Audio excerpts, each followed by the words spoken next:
하나님 말씀 받겠습니다. 하나님 말씀 사도행전 1장 8절 한 절만 우리 다 같이 함께 봉독을 하도록 하겠습니다. 사도행전 1장 8절 신약입니다. 시작. 오직 성령이 너에게 임하시면 너희가 권능을 받고 예루살렘과 온 유대와 사마리아와 땅끝까지 이르러 내 증인이 되리라 하시니라. 아멘. 오늘 본문을 중심해서 성령이 오신 목적이라는 제목으로 말씀을 정할 때 성령께서 오신 목적과 여러분의 믿음과 일치하는가 확인을 하는 그런 시간이 되시기 바랍니다.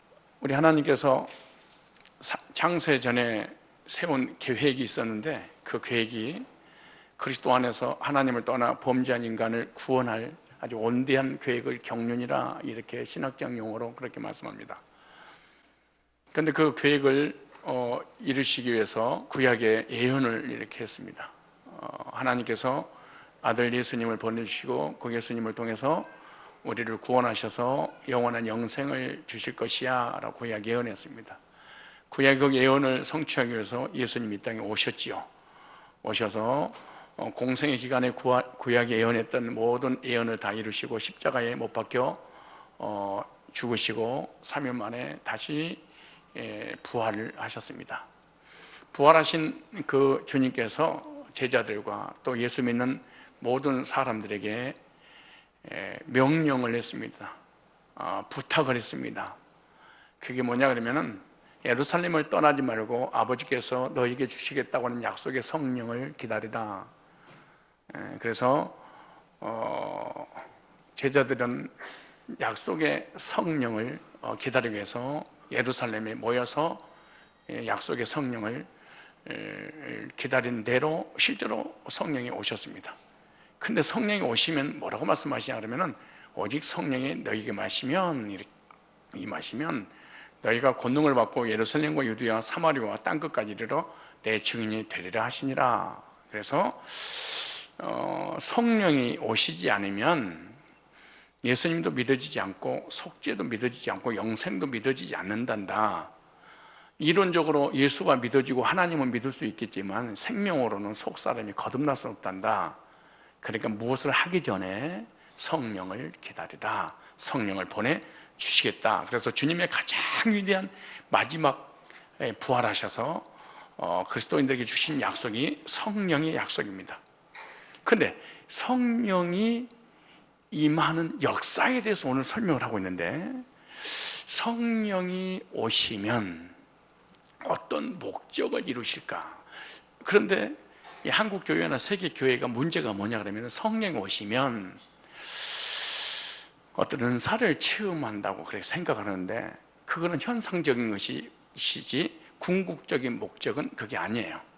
오늘 여러분들이 수십 년 동안 교회를 다니면서 신앙생활하고 예수도 믿고 하나님 믿는다고 하는데 성령을 받지 않으면 이론적인 구원이 되기 때문에 하나님의 나라와 하나님 백성 아무런 관계가 없고 성령이 오시지 않으면 여러분의 삶에 하나님 의도하고 관계없이 인생을 살아가고 하나님 믿고 예수를 믿고 교회는 다닐 수 있지만 하나님의 의도대로 살아갈 수 없다는 거죠.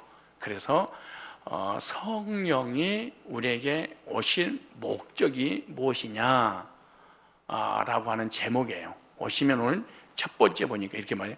성령이 너에게 임하시면 이러죠. 뭐 하시면? 임하시면 뭘 받아? 권능을 받는다. 이 권능은 예언하고 방언하고 환상 보는 게 아니야. 속은 거예요. 여러분이 속았어. 완전히 속은 거예요. 누구에게? 신비주의 목회자들에게 속아버린 거예요. 그래서 성령이 오시면 기도하고 부르짖고 금식하고 넘어지고 쓰러지는 줄 알아. 근데 속은 거예요. 완전히 속은 거예요. 근데 오늘 본문에 보니까 성령을 보내주실 건데 성령이 너에게 임하시면 권능을 받는데 이 권능에 대해서 로마서 1장 17절 딱 써놨어. 이 능력에 대해서. 그리고 고린도전서 1장 18절 딱 써놨어요. 성령이 너에게 임하시면 눈깔이 뒤집어지고 방언하는 게 아니야. 구원받게 할 거야. 성령이 오신 목적이 너를 거듭나서 속죄함을 받고 영생 확신을 갖고 천국의 소망을 갖도록 성령이 오시면 너는 안 되니까 그렇게 할 거야. 여기는 그래서 이렇게 말하는 거예요. 로마서 1장 17절에 내가 복음을 부끄러워하지 아니하느니 이 복음은 모든 믿는 자에게 구원을 주시는 하나님의 능력이야, 이렇게 말한 거예요. 그러니까 성령이 내게 권능으로 임했다, 이 말은 십자가의 구속의 복음이 믿어지게 해서 죄사함 받고 구원을 받게 되었다. 그래서 거듭났다는 것은 성령께서 내 안에 권능으로 임하셨다, 이 말이에요. 그런데 성령이 내 안에 안 오시면 방언도 하고 은사는 시험을 할 수 있어. 그러나 속죄의 확신과 구원의 확신 못 가져요. 신비한 거 다 체험해도. 그래서 고린도전서 1장 18절에 이렇게 말씀하세요. 십자가의 도가 멸망받을 자에게는 미련한 밥통이요, 밥만 먹는 놈이요, 구원을 얻은 우리들에게는 하나님의 권능이라, 하나님의 능력이라. 그러니까 성령의 능력이 임해서 복음이 믿어져서 속죄함 받고 영생의 확신을 갖게 하는 것이 성령이 오신 궁극적 목적이라는 거예요. 근데 이 궁극적 목적을 싹 빼고 나타나는 현상만, 성령 받아라, 그 노래도 있잖아요. 성령 받으라, 믿어요, 믿습니다. 성령이요, 성령이요. 이게 심각한 병입니다. 이거 무당입니다. 이거 기독교가 아니에요. 무당 속에 귀신이 들어가 점을 치듯이 기독교는 그런 종교가 아니에요. 인격적으로 주님과 나와의 커뮤니케이션, 복음을 또 교제하면서 거듭나게 하시는 거죠. 그래서 예수님이 그런 거예요. 너 나 믿어도 구원 확신을 갖지 못하지? 예수님이 직접 그러잖아요. 예수님 직접 제자들한테 직접 말씀하셨대. 너 나 믿지? 예. 주는 그리스도시요 살아계신 하나님의 아들이 고백했지? 네. 무리도 걸어갔지? 네. 기도를 쫓아냈지? 네. 죽은 자도 살렸지? 네. 내 이름으로 다 했지? 네. 근데 속죄의 확신과 영생의 확신이 안 믿으지? 어떻게 알았지? 어떻게 알았지? 속아? 들켰네? 그래서 예수님이 그런 거야. 내가 죽으시고 부활하고 난 다음에 너에게 성령을 보낼 건데 성령이 오시면 내가 누구지 알고 믿고 거듭나게 할 거야. 그러니까 뭐 하려고 하지 말고 예루살렘 떠나지 말라, 거듭나야 돼, 이렇게 말하잖아요. 그래서 우리에게 나타나는 현상들이 자꾸 성령의 본질이라고 생각하는 것은 큰 오산입니다. 하나님의 능력 중에 가장 큰 위대한 능력이 뭔지 아세요? 구원의 능력입니다. 죄 문제가 해결되는 능력이죠. 이게 하나님 능력이죠. 그래서 하나님의 사랑과 하나님의 은혜와 이 하나님의 이 놀라운 구속사가 믿어지게 하신 분이 성령인데, 그래서 요한일서 4장 16절 이하에 보면 하나님의 사랑을 알고 믿었나니 하나님은 사랑이시라. 왜 구원의 확신을 갖지 못하는데요? 왜 율법주의에 빠지는데요? 왜 신비주의에 빠지는데요? 그 이유가 뭔데요? 그 이유가 왜 인본주의에 빠지는데요? 성령의 놀라운 그 역사하심을 통하여 이 구원의 확신을 갖지 못해서 그것은 궁극적인 뭐냐? 하나님의 사랑이 믿어지지 않는 거예요. 십자가 믿어지는데 하나님의 사랑이 안 믿어지는데요, 그거는 십자가 나무 토막을 믿는 거지 하나님의 역사하심은 아니죠. 하나님의 사랑이 십자가로 나타났잖아요. 뭘로 나타나? 하나님의 사랑이 십자가로 나타나서 십자가를 통해서 하나님의 사랑이 얼마나 크신가, 위대하신가, 이걸 깨닫게 하기 위해서 이걸 주셨는데, 십자가를 믿는데 사랑이 안 믿으면 껍데기를 믿고 있는 거예요. 하나님의 사랑이 십자가로 표현을 한 거예요. 표현을. 그래서 죄사함 받았다 그러면 십자가에 못 박고 피 흘려 죽기까지 하나님 나를 사랑했구나, 이걸 깨닫는 거예요. 이걸. 그래서 구속의 복음을 듣고 믿을 때 성령으로 인치심은 바로 구속의 은혜가 믿어지도록 성령이 인을 쳤다. 에베소 1장 13절 이렇게 말씀하죠. 그래서 여러분들이 성령을 받았다. 그럼 성령 오신 목적이 뭐냐? 나를 거듭나게 하시게 오셨다, 그러죠. 그래서 너희가 진리의 말씀, 구원의 복음을 듣고 그 안에서 믿어 약속의 성령으로 인치시고, 그러니까 구원의 복음을 누군가 들려주고 그 들려줘도 복음이 믿어지도록 하신 분이 성령의 인을 쳤다, 이렇게. 그 여러분이 오랫동안 교회를 다니면서 너무 또 오랫동안 속으니까 그게 진짜인 줄 알고 살아가는 거예요. 그래서 내가 받은 은사가 마치 구원인 것처럼, 구원 받았으니 이런 은사를 행하지, 이렇게 생각하는 거예요. 이 오순절에서 만들어낸 거죠. 이게 기독교가 아니에요. 성경에 한 절도 그런 절이 없어요. 사람이 만든 거죠. 잘못 믿었으면 잘못 믿은 것을 인정하고 성경도 돌아와야지. 제대로 가르쳐주면 왜 그렇게, 나는 그 외국 같은 데 나가면 꼭 이런 진리를, 이런 명언을 남기는데, 그 명언 중에 하나가 뭐냐 그러면은, 선한 사람이 한국 가는 길을 알려주지 못한 것이 악이고, 악한 사람인데 한국 가는 길을 나에게 알려주는 사람은, 그 사람은 나에 대한 선이다. 선과 악의 구별이 뭐냐 그 말이에요. 도덕과 윤리가 아니에요. 내가 외국 미아가 됐을 때 나의 고향을 어떻게 가는지 알려주는 그 도둑놈이 진짜 선이에요, 나한테. 근데 착하고 선하고 너무 어려운데 내가 한국 가는 길을 알려주지 못하면서 온갖 선한 행동을 나한테 다 했어. 그건 나한테 악이에요. 무슨 말은 이걸 알아듣는 날 구원받는 날이야, 그게. 뭔 말인지를 전혀 못 알아듣는 것도, 이건 진짜 이게 회개해야 됩니다, 이게. 왜 하나님 나는 내 인생이 멍청합니까? 회개해. 멍청해서 구원 못 받은 건데 뭐. 그래서 거듭났다, 이 말은 성령이 나한테 오셨다. 오시니까 어떤 능력이 임했어? 죄사함의 능력이, 속죄의 확신이, 그리고 내가 이 세상 떠나는 영생을 주셨다. 이거 성령이 알려주시는 거예요. 두 번째, 자 보세요. 자, 이건 본질적인 거죠. 이게 속사람의 역사죠. 그러니까 구원의 확신이 갖기 전까지 성령 받은 게 아니에요. 두 번째, 오직 성령이 너희가 권능을 받고 땅끝까지 이르러 내 증인이 될 것이다, 이렇게 말씀하죠. 그러니까 성령 강림의 목적이 뭐냐? 내가 만난 주님을 증거하기 위해서 내 속에 오셨다는 거야. 그럼 성령 받은 사람 어떤 사람이냐? 내가 만난 예수를 증거해.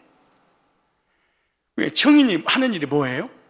귀로 듣고 눈으로 보고 자기가 체험한 것을 말하는 것이죠. 이게 증인이죠. 근데 하나님 나한테 주신 것이 없어, 받은 게 없어, 뭐라고 말을 해? 그래서 거듭난 적이 없는 사람은 나를 거듭나게 하신 그분에 대해서 할 말이 없는 거야. 그래서 현상들만 얘기하는 거예요. 현상, 꿈을 꾸니, 돈을 벌으니, 명예를 가졌니, 시집을 가니, 장가를 가니, 자녀가 됐더니, 이런 세상 사람이 하는 영어만 쓰는 것이지 본질적인 영어는 못 쓰는 거예요. 그래서 그런 거잖아요. 그래서 성령님의 역사를 통해서 체험된 증거가 구원의 확신인데, 너도 나처럼 구원받아라. 그런데 이것은 어떻게 되냐? 능동태로 되는 것이 아니라 수동태로 되는 거예요. 시간이 없으니까 성경을 찾을 필요, 이거 내가 1년 해야 되는데 간단하게 요약을 하는 거예요. 자 보세요. 자, 사도행 1장 8절에 보면 이런 말씀이잖아요. 오직 너희에게 성령이 임하시면 너희가 권능을 받고 예루살렘, 유대와 사마리아 땅끝까지 이르러. 이 번역이 너무 잘 됐죠. 내 증인이, 네 증인이 아니고 내 증인, 예수님의 증인, 네가 만난 주님을 뭐하리라? 증인이 되리라 이랬어요. 근데 되라 그러면 명령법이 돼버려요. 그리고 되라 그러니까 명령법이니까 주체가 액션을 누가 취해야 되는가? 내가 해야 돼. 내가 주체가 돼서 내가 해야 돼. 내가 증인 돼야 돼. 근데 증인이 뭐해라?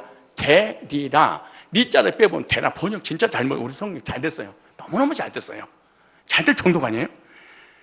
그러니까 성령이 오시면 내 증인의 역할을 네가 감당하도록 성령이 주체가 돼서 너를 사용할 거야. 네 의지하고 관계없이. 예를 들어서 인형이, 컴퓨터가 있는, 로봇가 있는데 로봇도 스스로 못 움직이니까 어떤 로봇을 만든 그 사람이 어떻게 움직이도록 하는 거지요. 똑같은 거예요. 마태복음 4장 19절에도 예수님 제자를 부를 때 똑같아요. 얼마나 번역됐던 거예요. 나를 따르라. 내가 너로 사람 낳는 어부가 되게 해라. 아, 그게 아니에요. 너 전도해. 이런 게 아니고 되리라. 니자를 빼면 되라. 명령이 되잖아요. 내가 해야 돼. 그렇게 사람이 교만한 거야. 왜 교회가 문제가 되고 싸우고 난리를 치고 시험도 일어나서요. 전부 다 구원 안 받고 지가 해서 그런 거야. 다 지가 해서. 그런데 성경, 어부가, 사람 낳는 어부가 되게 하리라. 주체가 나야 내가 너를 구원시키고 네가 구원받은 그 증거를 내가 증거하도록 네 입술을 사용할 거야. 마가복음 3장 13절 15절에 예수님께서 제자를 뽑을 때도 원하는 자를 부르시니 나온지라. 이런 전도하고 그랬잖아요. 중간에 또 하나 띄어 도자. 전도하고, 기가 막히게 번역이 잘 됐어요. 전도하고 귀신을 떼어놓는 권세도 있게 하려 하시면, 그러니까 전도도 하니까 네가 주체가 아니야. 나야. 그러니까 성령을 받아야 돼. 교회 다니는 거 말고, 이론적인 거 말고 성령을 받아야 돼. 전도도 하고 땅끝까지 이르러 내 증인이 뭐하리라? 되리라. 내가 나를 거듭나게 하신 그분의 증인의 삶을 사는 것은 어떻게 하느냐? 성령이 오셔야 된다. 왜 나는 이 효과적인 이 복음을 전하지 못하고 영혼 구령하지 못한 이유가 뭐냐? 성령이 오신 적이 없는 거예요. 목사님, 전도는 은사잖아요. 그러게요. 그런 거짓말이 또 그것도 속은 거예요. 성령 받는 것이 특별한 사람 받는 게 아니고 거듭난 사람은 똑같이 받아야지. 그 무슨 소리야? 이건 아무나 하는 게 아니에요. 그 거짓말이에요. 완전히 속은 거예요. 속았어. 이거 미혹과 유혹이란 말은 텐테이션, 세상에 속은 거고, 미혹은 이 사단에게 속은 거예요. 하나는 교리에 속은 거고, 그러니까 미혹은 거짓 교리에 속을 때는 미혹이라는 단어를 쓰고, 유혹이라는 단어를 쓸 때는 세상에 빠진 것을 유혹당했다 그렇게 말해요. 그런데 유혹과 미혹의 공통점이 뭐냐? 속았다 이런 뜻이야. 그러니까 미혹한 거짓 교리에 속고 뭣도 속고 세상에 속았다. 그래서 세상에 빠고 이단에 빠는다. 속아버린 거야. 왜? 성경 잘못 풀어.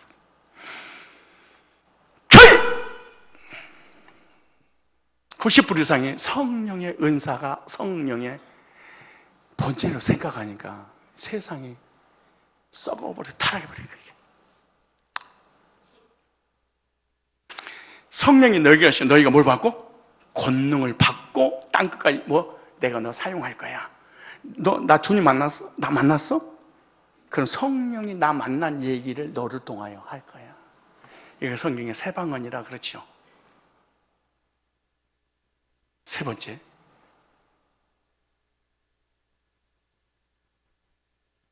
(1장 8절에다가) 꼼짝 못하도록, 거짓말로 교회 못 다니도록, 하나님 앞에 사기당했어 이러지 못하도록 1장 8절에 다 써놨어.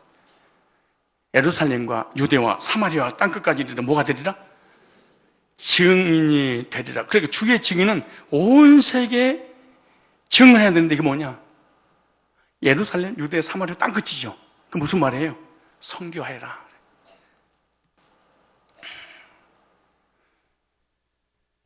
그래서 제자들이 땅끝까지 흩어졌어. 성령 받고 난 다음에 예루살렘도 못 떠났는데 거듭나면 어떻게 했냐? 복음을 전하고 선교하고 싶은 이 속에서 이게 사라지지 않아요. 왜? 이건 주체가 성령에서 그런 거야. 예수를 믿는데 성령 받은 적이 없으면요, 영혼 구령을 선교하는 일에 10원짜리 하나 드리는 게 아깝고 관심도 없어버려요. 예수를 믿어도. 그래서 내가 이제 예루살렘, 유대야, 사마리아 땅끝까지 내 이름 뭐가 되리라? 그러니까 우리의 이웃부터 전 세계에 복음을 전할 선교의 사명을 주시겠다는 거예요. 그러니까 우리에게 주신 선교의 영역은 사람이 살고 있는 전 5대양 6대죠. 우리 인간이 살고 있는 모든 곳에 성령이 너를 보내는 선교사, 나가는 선교사, 이 두 가지를 쓸 거야. 이렇게 말하는 거예요.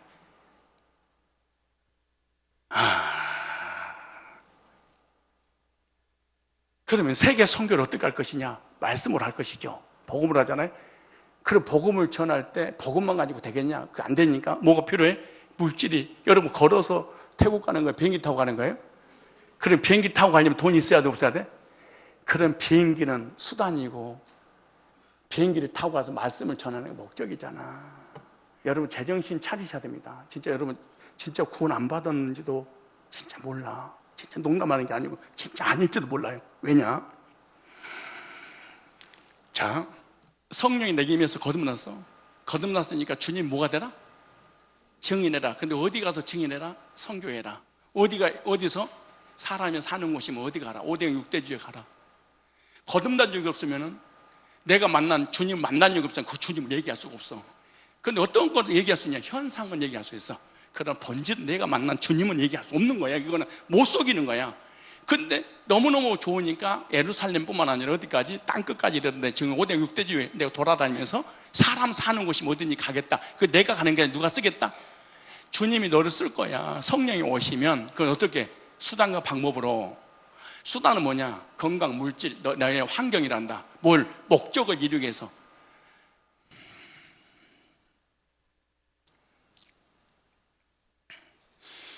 근데 여러분이 가정생활을 하는데 남편이 나한테 잘못해줘, 아내가 나한테 잘못해줘, 자녀가 속을 새겨, 시험 들고 괴로워 고통스럽다. 그 사람은 수단을 위해 사는 인생이야.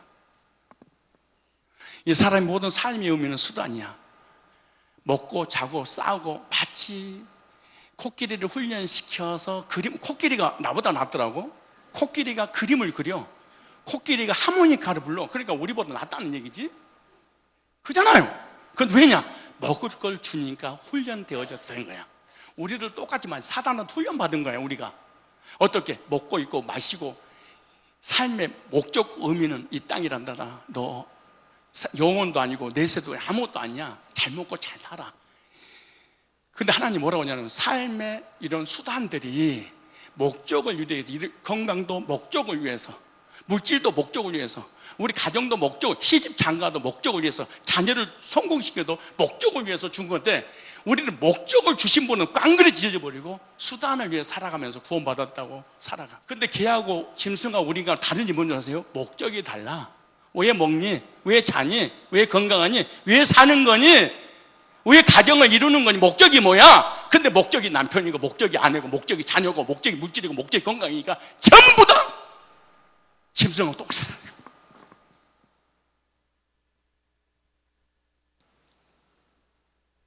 너무너무 불쌍한 존재야, 교인이. 그럼 나는 믿음이 좋다고 난리를 치면서 신앙생활 하고 있는 거예요. 여러분이 괴로워하는 것이 뭐냐? 목적 때문에 괴로워하는 거잖아. 그럼 여러분의 삶의 모든 것이 힘들다. 그런 목적이 삶이다. 그 말이잖아. 그래서 성경이 이런 거예요. 성령이 너의 것이면 너는 목적을 바꿀 거야. 너의 모든 삶의 수단이 목적을 위해서 이룰 거야. 그래서 이런 거예요. 땅끝까지 들어 영역을 주님께 넓혀주셨는데 어디에 이때까지 사람 있는 곳이면 어디 가더라. 그래서 제가 그러잖아요. 여러분 6.25 전쟁 터질 때 우리 고향이 어딘지도 몰라서 김일성이가 전라도 장군 안녕을 비동내가지고 이게 지도책이 없는 줄 알고 우리는 보호받은 거야. 그만큼 시골 꼴짝에서 하나님 불러서 구원받고 성령 받으니까 오대양 때 수백 군데 나라에 돌아다니면서 나하고 전혀 관계없이 복음을 위해서 영혼을 구령하잖아요. 이 일에 여러분들이 동참하고 여러분이 쓰임받고 있다는 거예요. 한번 물어봅시다. 삶의 목적이 뭡니까? 한번 물어보고 정리할게요. 시작. 삶의 목적이 남편이고 아내고 돈이고 명예고 처먹는 것이면 여러분 이것 때문에 기뻐하고 이것 때문에 상처받고 이것 때문에 좋아하고 이것 때문에 시험 들고 그런 거예요. 왜? 가장 중요한 것 때문에 사람 열받거든. 그런 거잖아.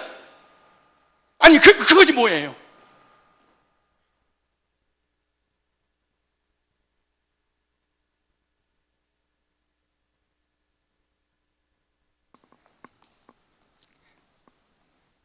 남편 때문에 나 시험 들어 너무 괴롭고 은혜가 떨어져요. 남편이 삶의 목적이어서 그래. 나 자녀 때문에 너무 속상해요. 삶의 목적이 내 자녀야. 내 자녀 자랑하고 싶어요. 삶의 목적이야. 나는 인생이 왜 행복하잖아요? 삶의 목적이 물질이고 건강이고 이 세상 사람이 살고 있는데 그게 다른 사람보다 갖지 못한 게 가지고 있지 못해 내가. 그러니까 시험 들고 괴로우고 배 가득 뜯어버리는 거예요. 개지. 그리고 우리는 구원받았다고 성령도 안 왔는데 성령이 오시면 거듭나고 성령이 오시면 내가 만난 주님을 증거하고 그것도 모자라서 전 세계 돌아다니면 성령이 너 쓸 거야 이걸로. 그 나는 하나도 안 쓴다. 그럼 이렇게 우리는 해결해. 아 은사가 달랐어. 그래 미친놈이지. 아 구원받은 게 무슨 은사로 구원받아? 오랫동안 기독교에 우리가 몸담고 있다 보니까 속으면서 이것이 진짜 믿은 걸 착각하고 살아가는 거예요.